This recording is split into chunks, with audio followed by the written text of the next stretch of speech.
Hey everyone, welcome to arts study made easy.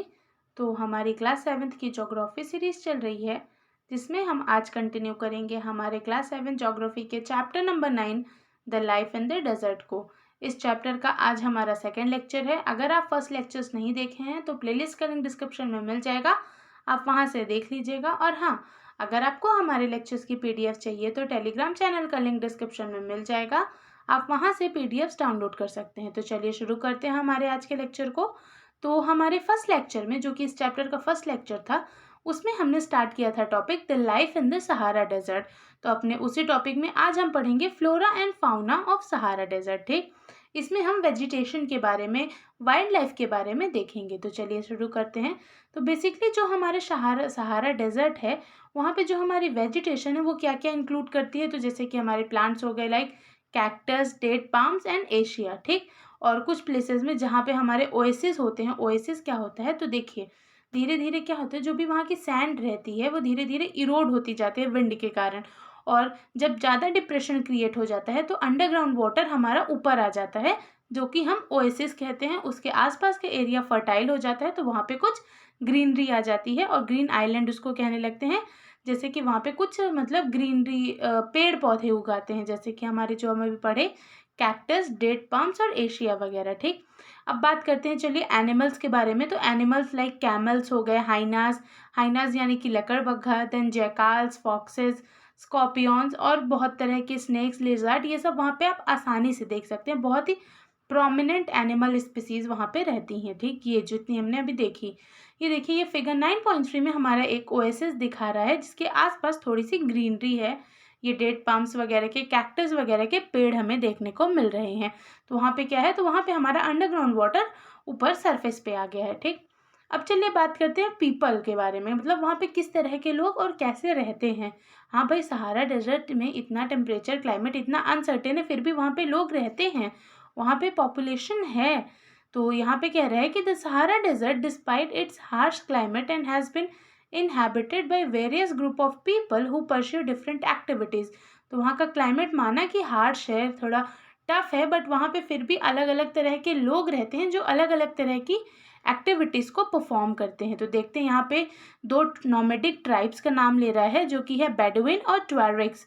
ये दो तरह की ट्राइब्स हैं जो वहाँ रहती हैं, और ये क्या करती हैं, तो ये लाइफ स्टॉक जैसे कि हमारे गोट्स हो गए, शेप्स, कैमल्स, हॉर्सेस, इन सबको पालती हैं और मोस्टली इन्हीं पर डिपेंडेंट रहती हैं। कैसे, देखिए ये जो एनिमल्स हैं, ये इन्हें मिल्क प्रोवाइड करते हैं, हाइट्स देते हैं, जिससे कि ये लेदर, जब ये मतलब इनकी जो स्किन वगैरह है लेदर, इससे ये यूज़ करके बेल्ट्स, स्लीपर्स या वाटर बॉटल्स वगैरह बनाते हैं। और इनका जो हेयर है वो यूज़ करते हैं मैट्स, कारपेट्स या क्लॉथ ब्लैंकेट्स बनाने में। ठीक, तो बेसिकली हम देखें तो इनकी लाइफ जो है, ये जो एनिमल पालते हैं उन्हीं पर डिपेंड करती है। किनकी, तो ये जो हमारे बेडुइन्स और ट्वारिग्स हैं, ये दो नोमैडिक ट्राइब्स हैं, इनके बारे में बात हो रही है। They wear heavy robes as protection against dust, storms and hot winds. अब यहाँ पे हैवी रोब्स क्या होता है, तो ये एक चद्दर टाइप का मोटा कपड़ा पहने रहते हैं, जिससे जो इनको प्रोटेक्ट करता है हमारे रेगिस्तान के डस्ट या स्टॉर्म से। ठीक, अब यहाँ पे एक फैक्ट बता रहा है कि जो हमारे ओएसिस हैं सहारा और नाइल वैली इजिप्ट में, वो सपोर्ट करते हैं सेटल्ड पॉपुलेशन को। अब देखिए कोई भी पॉपुलेशन है उसे वाटर की तो नीड है ही, तो ऑब्वियसली वो ऐसी जगह पे पॉपुलेशन बसेगी जहाँ पे उन्हें वाटर थोड़ा आसानी से मिल जाए। तो यहाँ पे बता रहे हैं कि जो ओएसिस पाए जाते हैं हमारे सहारा डेजर्ट हो गया और इजिप्ट में जो नाइल वैली के आसपास, वहाँ पे पॉपुलेशन सेटल्ड है, ये हेल्प करते हैं वहाँ की पॉपुलेशन को। ठीक, since water is available, the people grow date palms, crops such as rice, wheat, barley and beans are also grown। तो इसमें कह रहे हैं कि अब देखिए ओएसिस के कारण हमें वाटर की अवेलेबिलिटी तो मिल गई, वाटर तो मिल गया, तो डेट पाम्स के अलावा भी वहाँ के जो लोग हैं वो कुछ क्रॉप्स को भी ग्रो करते हैं, जैसे कि हमारी राइस हो गई, बीट, बार्ली, बीन्स, ये सब भी वहाँ ग्रो करते हैं। Egyptian clothes famous world wide is grown in Egypt. अब ये इजिप्टियन क्लॉथ नहीं, कॉटन है। ये जो हमारा इजिप्टियन कॉटन है जो पूरे दुनिया में फेमस है, ये इजिप्ट में ही उगाया जाता है। ठीक, अब यहाँ पे बात कर रहा है the discovery of oil, a product in great demand through out the world. तो यहाँ पे बता रहे हैं कि जो हमारा ऑयल है, पेट्रोलियम वगैरह, ये भी हमारा ऐसे रेगिस्तान में ही पाया जाता है और ये सहारा डेजर्ट के भी कुछ एरिया में भी प्रेजेंट है, जो कि बहुत ही ज़्यादा यूज़फुल है आज की डेट पे वर्ल्ड में पूरे।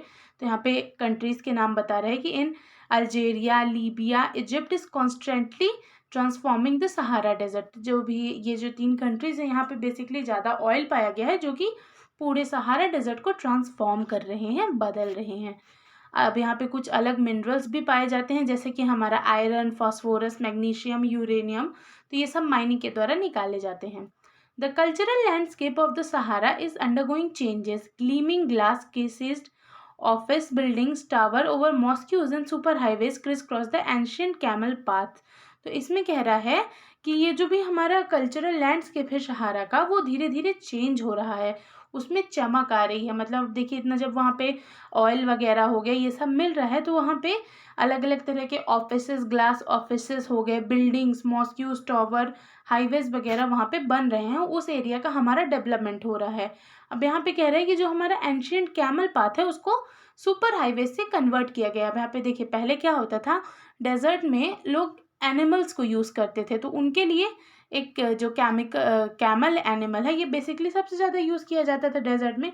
तो वहाँ पे उनका जो रूट था, उसको कैमल पाथ कहा जाता था। तो बेसिकली यहाँ पे बता रहा है कि भाई सहारा डेजर्ट जो है वो चेंज हो रहा है, जिसमें जो हमारे कैमल पाथ हैं उनको सुपर हाईवेज में कन्वर्ट किया जा रहा है और एनिमल का यूज़ कम कर रहे हैं। Trucks are replacing camels in the salt trade. जो हमारा सॉल्ट ट्रेड है, उसमें हम पहले कैमल्स का यूज़ करते थे, बट अब ट्रक उसको रिप्लेस कर रहे हैं। Tuaregs are seen acting as guides to foreign tourist. अब ये जो हमारे टूरेक्स हैं, ये नॉमेडिक ट्राइब है, ये आज की डेट में मोस्टली देखे जाते हैं कि फॉरेन टूरिस्ट को एज अ गाइड हेल्प करते हैं, गाइड का काम करते हैं। बेसिकली बता रहे हैं कि वहाँ पे कैसे कैसे डेवलपमेंट हो रहे हैं। More and more nomadic herdsmen are taking to city life, finding job in oil and gas operations. Depression are formed when the wind blows away the sand.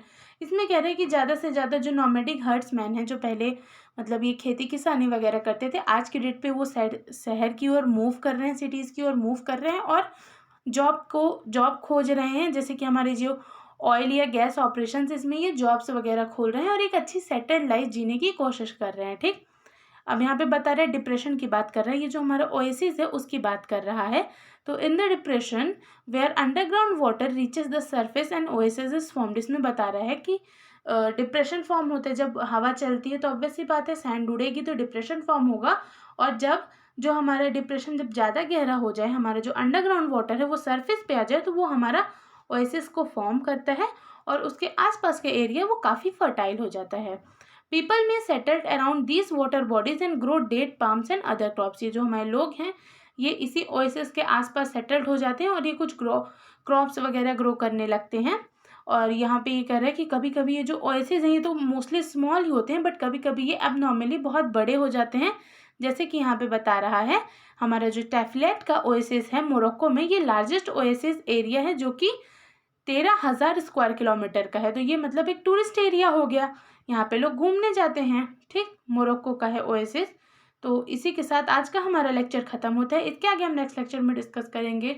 So thank you for watching and stay tuned with us.